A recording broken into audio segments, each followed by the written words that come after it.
put your finger on what happened today in terms of the way you did play? Difficult. We've played with a great passion and a great intensity over the last 5 or 6 weeks, but I think you need to give Harlequins credit for the way they turned up here. Today they had a game plan. I thought they were terrific with the spirit that they showed. Their breakdown, their defence, just their patience in the game. I think we need to give full credit to them. They're really targeted our centres. They kept the ball in the middle of the pitch a lot. They obviously had done maybe their homework on maybe once a week, and they really played well in that first half. Well, they played exceptionally well. We really stood off them, our inability to make first half tackles, and said we didn't get enough squareness in the line to get people on the edges, and held back, and they continued built momentum. It was like a training run for them at sometimes. It seemed to be every facet seemed to go wrong in the first half. The line-out misfired, the scrum misfired, the knock-ons.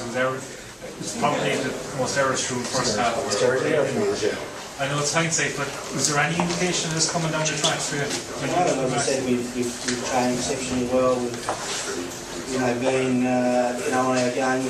Attack's been really solid. We had a bad game defence against Green, obviously. But I said I don't think we got through past 2 phases in the first half with 11 turnovers. I think, which is you're not going to put any doubt in any side. Coming away from home in the semi-final, and we failed to do that. You can see the way they grew.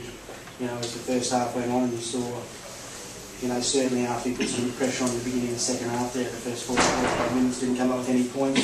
Either way, went in at 7 and 7, so they certainly grew from that. Did you think at half-time, Tony, especially with the tries before half-time, that you might be able to turn it around, or did you feel that even at that stage? No, we were confident at half-time what we needed to do. We made some substitutions there at half-time, and they set our start to the second half. Surge as well, with a great start to it, but unfortunately no points. And when you're chasing the game like that, you need to get some points to continue the belief and continue the momentum.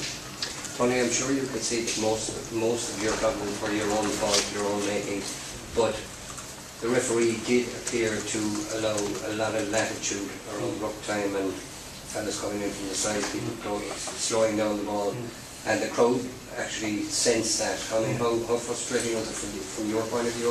Well, I think in different circumstances I can make a comment on that, but I don't think it's correct or proper to make any comment on that the way we played. That certainly wasn't the case. As I said, it would have been a close game, and we gave ourselves every opportunity that could have been a point to give an excuse on, but certainly the way we displayed today certainly doesn't lend itself to that.